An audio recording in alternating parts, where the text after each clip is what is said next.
Hello everyone, and welcome to this video, which is in our preview series. I'm Grandmaster Matthew Sadler, and in this video we are previewing the upcoming Varsity Match that's going to be played next week, and it's a competition between the students of Cambridge and Oxford. It's been going on a long time now. This is the 141st edition, and Cambridge are leading 60 to 58 with 22 draws. Since 1978, the match has been played at a stunning location. It's the RAC Club, Pall Mall, London.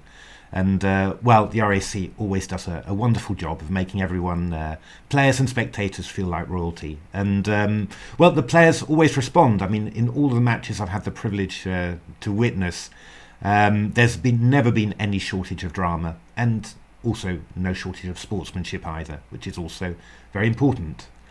Well, the teams are known, and the pairings are known as well. The colours will be decided on the day, but I thought it would be interesting just to get to know the players on each board pairing, and just to anticipate a little bit what sort of struggle we can expect. Now, it's quite interesting actually. If you look at the progress of these players, you see that a lot of them got very strong at a very young age, but in the last couple of years they've really not played that much. I guess as academic work has kind of taken over, so it's a little bit hard sometimes to guess what openings they're going to play. It wouldn't be impossible that if you don't have a game of somebody for a year, that they might have done some work in secret and be ready to whip out a new opening just for the match. So, well, we can't be absolutely sure, but yeah, still we can have a good look at what they've played up till now. And, well, in general, Oxford are the favourites for this match. They've got an average rating of 2132 against 2089. They're also the slightly younger team. Well, I mean, these matches have a real habit of being nerve-wracking, right until the end. So very much looking forward to it. Okay, let's get started, and we're going to start with the board one pairing. That's Miroslav Mako, Cambridge, against Tom O'Gorman from Oxford. Okay, so let's get started with the first board pairing. That is Miroslav Mako, Cambridge, against Tom O'Gorman, Oxford. Starting with a Cambridge player, Miroslav, he's 21, from Slovakia. Looks very, very young on his photo, I can say. Yeah, I mean, he reached his peak rating of 2310 at the age of 17. Hasn't played that much since, really. Has played in the Varsity Match a couple of times already, and well, last year was actually quite interesting, actually the year before as well. Last year he was white against Daniel Abbas, and Miroslav is normally a 1e4 player, played d4 a little bit, but not too much. But in that game, Miroslav was white, and he played d4, knight f6, c4, e6, knight c3, bishop b4, and then the very sharp move f3 that he'd never played before. At least there were no games in the database for that. So it seemed to me there that he was one of the players who'd made use of that week's preparation time in order to prepare something specifically for his opponent. As it turned out, Black played very, very solidly, and we sort of got a sort of Maginot Line position after 29 moves, and not much more could be done. But yeah, I think pretty clear that that some serious work had gone into that opening from White. And if you actually look at what happened the year before, again, Miroslav was playing against Daniel Abbas, and this time with Black, Miroslav mainly 1e5 throughout his career, some accelerated dragons in 2017, but here he played the Scandinavian. Played it a couple of times before, so not totally unexpected, but still, I think still some attempt to catch out the opponent. And well, this turned out to be a totally wild game. This is the position after move 18 there, and somehow Miroslav lost this one in the end. But again, I think very active approach to those matches. So, I mean, in general, what you would expect was that, I'd expect whatever colour Miroslav has, that he's going to have something specific prepared, or going to want to have something specific prepared for this match, maybe to catch out the opponent, put some pressure on them. Just one thing that I did notice was that, well, against 1d4, in general, Miroslav has tended to play more or less the same thing all the time, sort of Queen's Gambit declines. I just noticed one little game that he played back in 2020. And this is a variation of the Queen's Gambit decline that I've had an awful lot as white, in actual fact. Was always thought in the good old days, pre-computer age, to be very strong for white. These positions where it's a Carlsbad pawn structure, but white puts the knight on e2, Botvinnik style, so that you can play f3 and then eventually break with e4 in the center. However, in this position, Miroslav was black against a stronger player, Yaroslav Bures, rated 2388. He played this very unusual move, Queen b6. I've played this line a lot with white. I've never seen that before. And the idea is a very cunning little trick, actually, because after king h1, incredibly natural, black plays h6, bishop h4, and then this move, knight g4. And what was the point of playing queen b6? Well, the queen is not on d8 here, so actually bishop takes c7 is no longer going to hit the queen on d8. So that means that if you play bishop takes c7, knight takes c3 is an intermezzo, hitting the queen on c2, and then afterwards you're going to take this this bishop on e7. Yeah, that was actually the course of a game Smearin against Rousis back in 1997. And after bishop c5, knight c2, bishop takes b6, and then this clever move, knight b4, hitting the bishop on d3. Black emerged a pawn up, should have been completely winning, although only drew in the end. In Miroslav's game, white played the move knight a4, which was a novelty, but after knight takes e3, knight b6, knight c2, and bishop takes h4, yeah, it's very annoying for white here. This knight on c7 is trapped, and if you take the bishop on the knight on c2 rather, we go rook e2, and then we come back and win the knight. And black was completely winning there. So yeah, very interesting idea there. But I think, I don't know, I sort of have the feeling that you know, this is the type of stuff that that Miroslav likes with his openings. You know, some concrete stuff with some concrete threats. So I'd expect him to be looking to prepare something like that in for the match. However, I think he's got it a little bit tough from that point of view, from the preparation point of view, because he's playing the Irish FIDE master Tom O'Gorman, who's a little bit younger, 20 years old, rated 2357, and a very active player indeed. And you're seeing quite a few games even recently from him online, Title Tuesdays, tournaments like that as well. And Tom is I think you could say, really modern player in the sense that he plays absolutely everything. Recent games, d4, e4, c4, knight f3, 1e3, all of this stuff. I don't think you'd say that Tom's not super booked, but he knows a lot of stuff in a lot of different things. I mean, all of the openings look totally reasonable. They're maybe not the most cutting-edge ones, but yeah, he knows his stuff. And for example, I mean, we've got was looking through some of his games here. Here against the French, he plays this unusual move, bishop d3. Definitely worth investigating if you've never seen it before. Definitely got a bit of venom. Basically, you end up with a sort of a Catalan bishop with the bishop, attacking the queen side here. And after c5, knight e2, knight bc3, and bishop e3, yeah, very nice position for white. I mean, in principle, black should be fine, but unusual challenge for a French. That was from a recent Title Tuesday. I've also got a game that he won actually against a very strong player, a very strong young American player, Christopher Yu, in another Title Tuesday. And here playing d4 and going for, yeah, a mainline Benko, which he won with consummate ease, actually. It was a very nice game, again in the Title Tuesday Blitz event. So yeah, I mean, from that point of view, I mean, also with black, what did I see Tom playing? Well, Tom's playing a lot of different stuff. Nimzo Indian, King's Indian, Grunfeld, Queen's Gambit declined, Vienna against 1d4, against 1e4, mainly a Najdorf player, but also quite a bit of 1e5 recently as well. even a little bit of 1c6 in 2021, 2022. So, yeah, in general terms, I'm going to be very interested to see what comes out of the opening. I mean, I do think that Miroslav's approach is to try and prepare something, concrete, specific for the match. But against Tom, that's going to be very, very difficult because he can play an awful lot of things. It's very hard to be sure what he's going to play. So, yeah, going to be very intrigued to see that one, see what's going to happen there. So very interesting board 1 pairing there. Okay, let's move on to board 2. Board 2 is another interesting pairing. It's Jan Peter, Cambridge, against Emil Pourwiejski, Oxford. Now, Jan Peter is a big guy for Cambridge. I mean, he's played in 2 previous varsity matches and scored 2 wins. So, yeah, obviously likes this varsity match format an awful lot. He's 25 from the Czech Republic and rated 2282. Now, he's mainly a 1e4 player, though we've seen an occasional Trompovsky from him.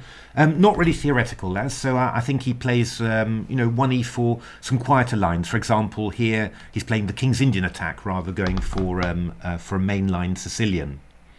As black, he's actually a little bit sharper, I think. Against 1e4, we've been seeing some Schliemann's with 3f5 there, so that could be quite interesting. And, against 1d4, in the last varsity match, playing against the really well-prepared Max French, he went for the Budapest. And actually this turned out very successfully because, White didn't really get very much at all from the opening. And in actual fact, Jan actually managed to win that game in the end with a nice little combination. So, yeah, I mean... Not such a broad repertory, but obviously, a very good match player. Now he's playing against Emil Pourwiejski, who's a German player for Oxford, aged 26, I can see, rating 2306. Emil is not playing the sharpest lines, but he's played 1e4 all his life, and his lines look very well worked out. For example, against the Sicilian, he's playing 2c3 and scored some very good results with this. This was a game played in March 2022 against the English player Adam Taylor, and just got a very nice position out of the opening, and black was just in a lot of trouble here, just not really able to get the pieces really developed very nicely. I mean, this bishop on c6, knight on a5, not very good, and the king, well, you're a little bit worried about castling with a bishop aiming towards the h7 square. And, he won this game quite nicely. So I think definitely, really showing the value of playing, the same opening move 1e4 over a long period of time. With black, some good sharp openings really. Against we're seeing mainly the Karakan recently, and playing a very topical line against the advance, the so-called Henkin-Arkel line, named after Igor Henkin, Israeli grandmaster, and our own Keith Arkel, English grandmaster, who played this an awful lot. Also in the past played a lot of Najdorfs as well, so Sicilian Najdorfs, and also even the Sicilian Richter-Rauser as well, which is with, or rather the Sicilian Classical, which is with knight c6. Pardon me. And here again against a very strong player, Alexander Mister, nearly 2600 rated grandmaster in the Bundesliga in 2016. Which he lost eventually, but just shows he's been playing these openings against serious players as well. So I mean, this is going to be a big matchup. You've got Jan Peter, who scored very heavily, and Emil's looking like a strong player with well worked out openings. So I don't think it's going to be a big theoretical battle, simply because I think Jan tends to avoid those sort of openings as white. But maybe as black we might get a collision with either Jan's Schliemann or the Budapest. So going to be another interesting pairing there, and obviously very, very crucial at the top here. Board 3 is Freddie Hand, Cambridge, against Ashwin Sivakumar for Oxford. Yeah, I think this is another board where Cambridge would be very happy if they had white. So Freddie is 1d4 all the way, which obviously you can imagine as a 1d4 player myself. I'm very, very happy. Good openings, actually. Just nice systems, aggressive systems all the time. So, for example, this is Freddie against Shreyas Royal. Back in 2019, Shreyas obviously very promising English junior there, and yeah, just actually playing the same system that I've played as white. Very aggressive here, swapping off the pawns on d5 in a Queen's Gambit declined, and then pushing the kingside pawns Botvinnik style, and yeah, played it very well. And you know, got a good position, and yeah, you know, looking at all of Freddie's openings, yeah, I think this is definitely going to be a challenge in the opening if he has white. So that could be quite interesting. On the black side, I've also got a soft spot for Freddie's openings, because he plays the Queen's Gambit accepted recently as black, which one of my favourite openings when I was a professional. And also the Slav as well against 1d4. Against 1e4, then it's pretty much 1e4, e5 all the way. So I think in general the white openings are very aggressive. The black openings are quite solid. So yeah, I think, you know, if you're looking for wins for Cambridge, and obviously as the underdogs, that's what you're looking for, then having white on 3 would be very, very handy indeed. Now he's playing Ashwin Sivakumar, who's from Singapore. Age 21, rating 2173 against Freddie's 2177. Yeah, I mean, with white, Ashwin is 1d4 to c4 mainly, although you see from time to time I get the feeling it's a little bit like Tony Miles used to be, that if he sees that his opponent is a Grunfeld or a King's Indian player, then Tony always used to switch to Bishop g5 and play the Torre, and you're seeing quite a few Torres from Ashwin. With black, Ashwin is playing mainly d4, knight f6, and then 2d6. I'm not quite sure why the move order. Why not g6 straight away? I was thinking maybe, you know, maybe black would play e7 to e5 at some stage or something like that. But anyway, in the games that I've seen, knight c3, just g6 is leading to a King's Indian. So yeah, I mean, that could be pretty interesting. I think Freddie was playing same-ish against the King's Indian, which is e4 followed by f3, very aggressive line I play as well.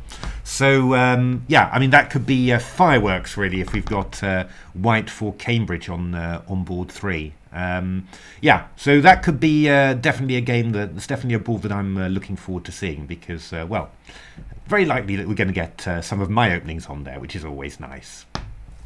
Board 4 features Daniel Gallagher for Cambridge against the Oxford captain Max French.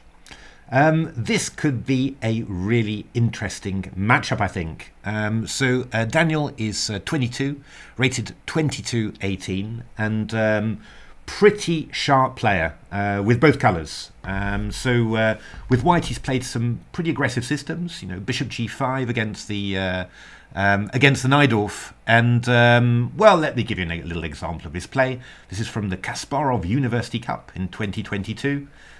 Facing a French, playing the Tarrasch and the Fort Knox variation, and going for this very sharp piece sacrifice on f7, which is extremely dangerous for black. And well, piece down, but carried on attacking, and won a fine game in the end. And so yeah, you know, very sharp play with white. Yeah, dangerous openings. And with black, it's King's Indian against 1d4 and the Sicilian Dragon against 1e4. So thrills and spills guaranteed, I think. And he's playing Max French, the Oxford captain. So 20 years old, 22-26. And yeah, Max, very well prepared in actual fact. Plays 1d4 and only 1d4 with white. Not hyper sharp lines, but good solid main lines against everything. And against 1e4, he's playing essentially the Caro-Kann all the way, only that, and against 1d4, Nimzo Indian and Queen's Indian. So in general, not difficult to prepare against in general for the general lines he's going to play, but knows them extremely well. So yeah, you know, difficult to yeah, it's not easy to get what you want out of the opening. So going to be very interested to see how this one goes. And yeah, just yeah, expecting fireworks from this one. So hopefully I'm not jinxing that one.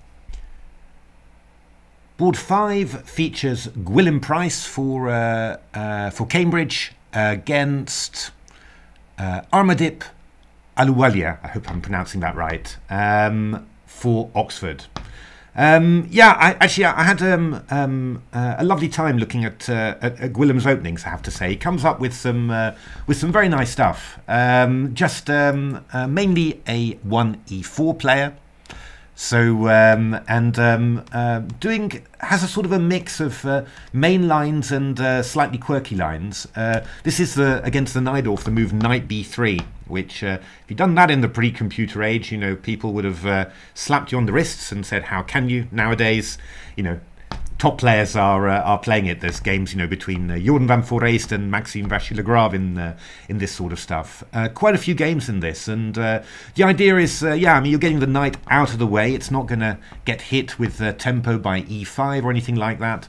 And after e6, Gwilym's playing moves like g4 and going for it. So yeah, I mean, very, very nice. He's played a number of very interesting games in this line.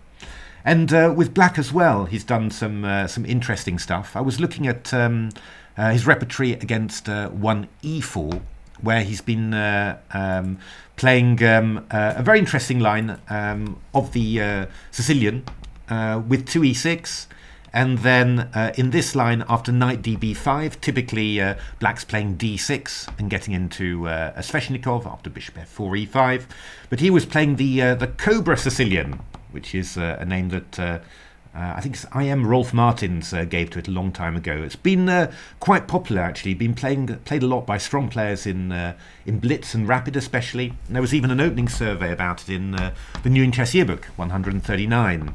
Some very interesting games there. I think maybe just showcase one game that Gwilym played in the British Championships against the English international master Gary Lane, and followed a lot of theory. Just intuitively, you know, this looks so wrong for black to me. I'm not the only player who says that, by the way. A lot of players say that.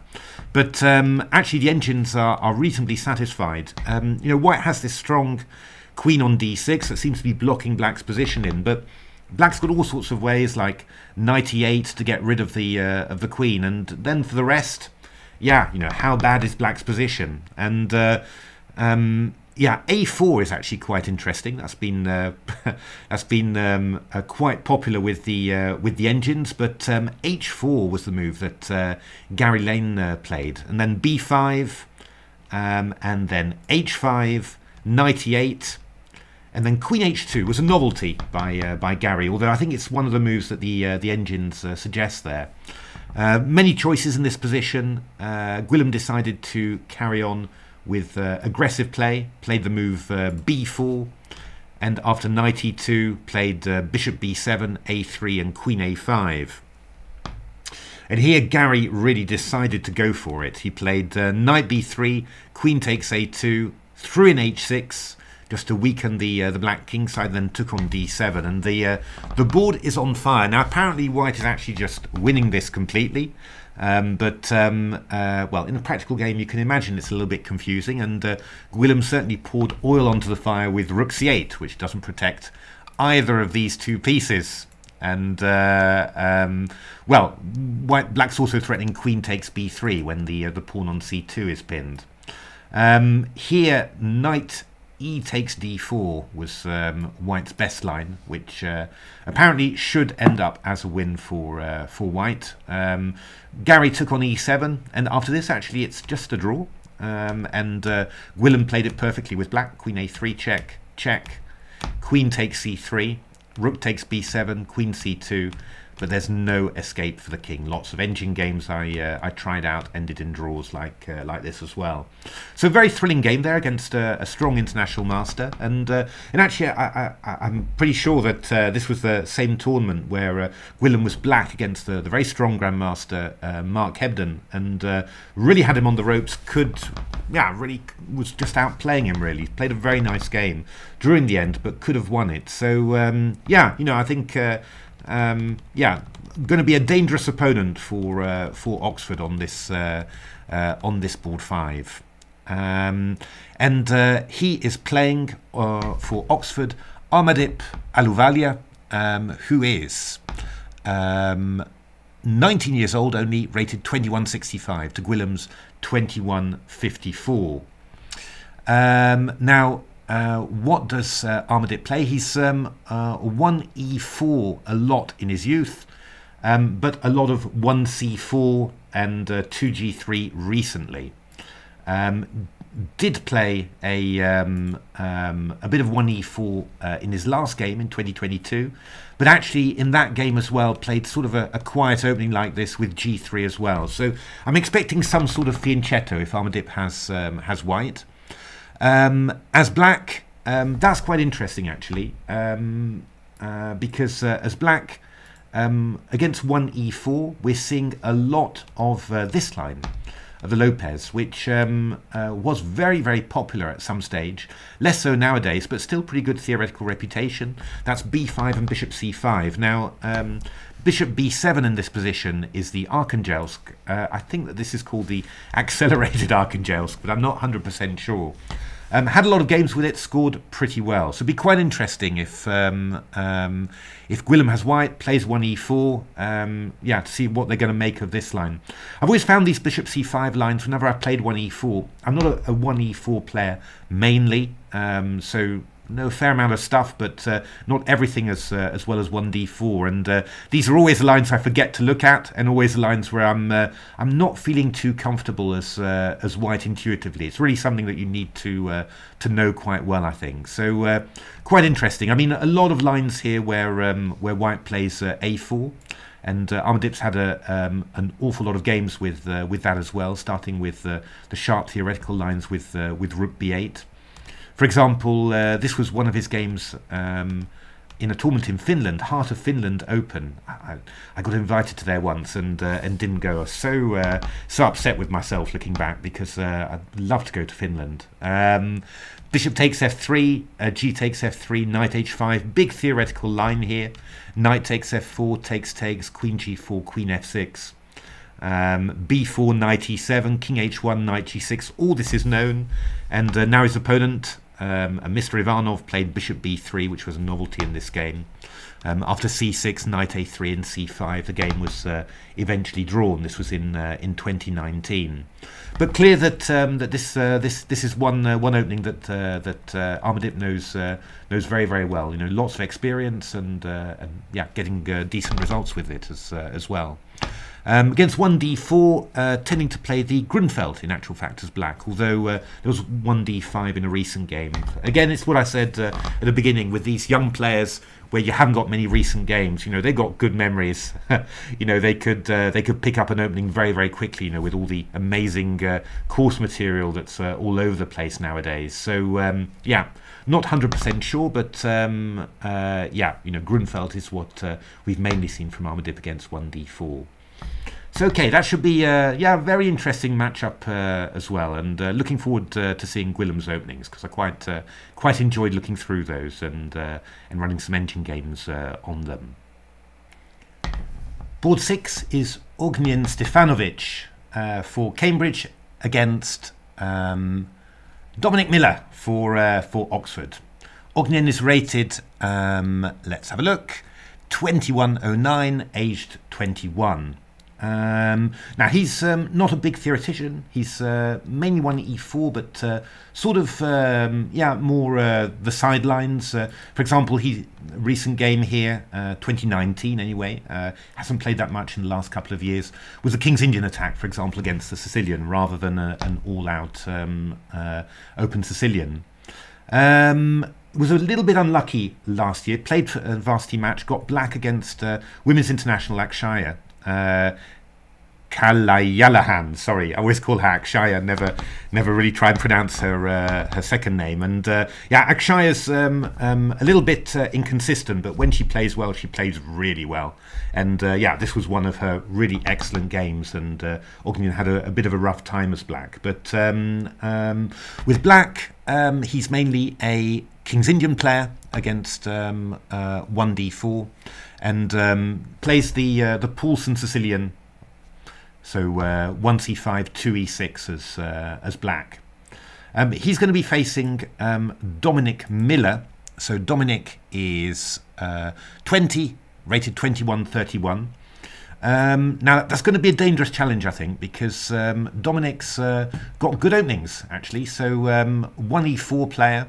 And a lot of sharp openings, basically. So I think as black player you need to be ready. I've got a game here, 2020, against Jonathan Arnott, and well, you just see the approach: knight c3, sharpest line, and then against knight f6, again the sharpest line and the sharpest setup. And actually, Jonathan Arnott played g5. I've spent some time looking at this. I'd love to play it, but I don't think it's particularly that good. And well, I mean, actually, Dominic really went for it, opened things up, and well, won a nice game in the end. You know, it was just quite difficult for black this position.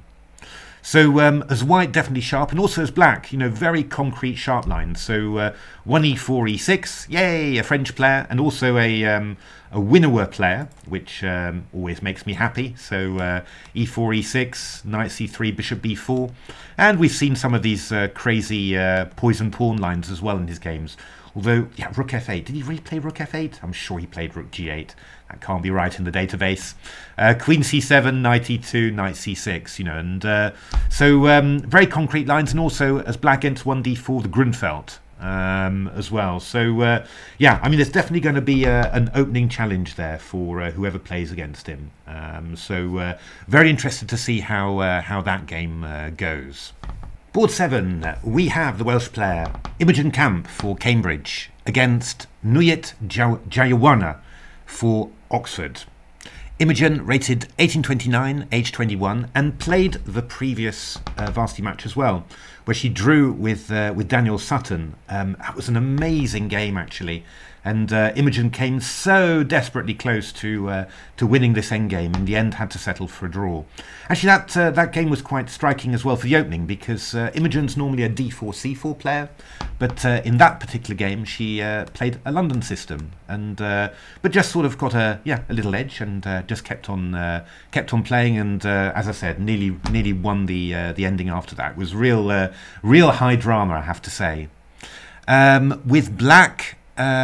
She's normally playing 1e4, e5, and against 1d4, played a lot of semi-Slavs. Most recent game I've got of hers actually is in 2021, apart from the varsity match, where she played a Queen's Gambit declined, but played after a few moves, played the classical with c6. So obviously this structure, I think, against 1d4 openings kind of feels very, very comfortable within that. And she'll be playing Nuyet Jayawana, and not a real theoretical player, I think. c4 is most likely first move, and then g3 will not be far away. Yeah, actually won, I was just looking through some of the games, played the Iron English. There's been a recent course on that by Simon Williams, the Ginger GM, and Richard Palliser. Very good book, actually. And yeah, this sort of happened. Yeah, just a solid position. White just gets a nice edge. And well, actually, instead of playing d5, which is quite natural, just played the ending there, which maybe says something, I guess, about Nugget's inclinations. Probably then more an endgame-oriented player. But won a very nice game against 2200 player there. With black, we've got the Paulson again, Sicilian, so 1e4, c5 and e6. And also got the King's Indian against 1d4. And, well, I'm just looking through the lines that he plays. And, yeah, I mean, pretty much main lines. This is a game from 2018 against Viktor Stoyanov, 2200 rated player in the Major Open British Championship. And, well, the normal King's Indian stuff happened there. So, going to be quite interesting to see what happens there. Going to be a tough matchup on board 7. And then we come to board 8 for Cambridge, Omid Attara against Oxford's Aditi Agarwal. I don't have that many games of either player, actually. But it seems to me that Omid, he's 20, rated 1667, captain for Cambridge. Seems to be mainly a Trompowsky guy, or he's also played the London system in the past. That's with white. With black, he seems to be a Scandinavian man against 1e4. So 1e4, d5, queen d5, and then the good old traditional way, going with the queen to a5 rather than the more modern d6. With 1d4, the latest game I had for him was from 2017. That's 6 years ago, my goodness. And that was some sort of Slav QGD. But yeah, again, with the small number of games, very hard to tell. And Aditi, I've only got 4 games of hers in the database. So she is 20, rated 1578. I saw, by the way, that school said Sir Joseph Williamson's, which is actually the name of my school. But I think that was probably a different Sir Joseph Williamson's. As I said, just 4 games of Aditi. It looks like we're getting a 1 knight f3, 2 g3 setup. So a Reti setup with white. This was a game from 2018. So yeah, difficult to be sure. And with black seemed to be some sort of Slav setup, so against 1d4, d5, c6. No idea what she plays against 1e4. So yeah, that's going to be very interesting to see what happens there, because yeah, in my database at any rate, not many games at all. Could probably, if you know people's handles online, probably there's quite a few extra blitz games you could have. Maybe get some ideas of what they're playing. But yeah, it's I'm just looking at the official ChessBase databases here, and yeah, no games at all. So there we are. That's all 8 boards. I hope you enjoyed that summary. I have to say that having looked through the games of these players, seen the openings they play, the way they play, I think it's just going to be a really great match. I think we've got a few really nice matchups, lots of them actually, and yeah, I think that the match is going to be really tight as well. I mean, I think probably Cambridge would be happiest if they won the toss and got white on 1, because I think that would probably play best to the way that their team has been arranged. So I guess since they're the underdogs, as neutrals, we should sort of pray for that as well. But whatever, these matches have a tendency of being very tight, very thrilling affairs. And, well, I'm pretty sure that this one is going to be like that too. So I just want to wish, all of the players all of the luck in the world. And, yeah, all very fine players. And, well, just let's look forward to a great event. Do follow it online if you can. There we are. If you enjoyed the video, why not give the video a like or subscribe to the channel? But otherwise, thanks very much for watching, and hope to see you some other time on this channel for another video. Thanks for watching.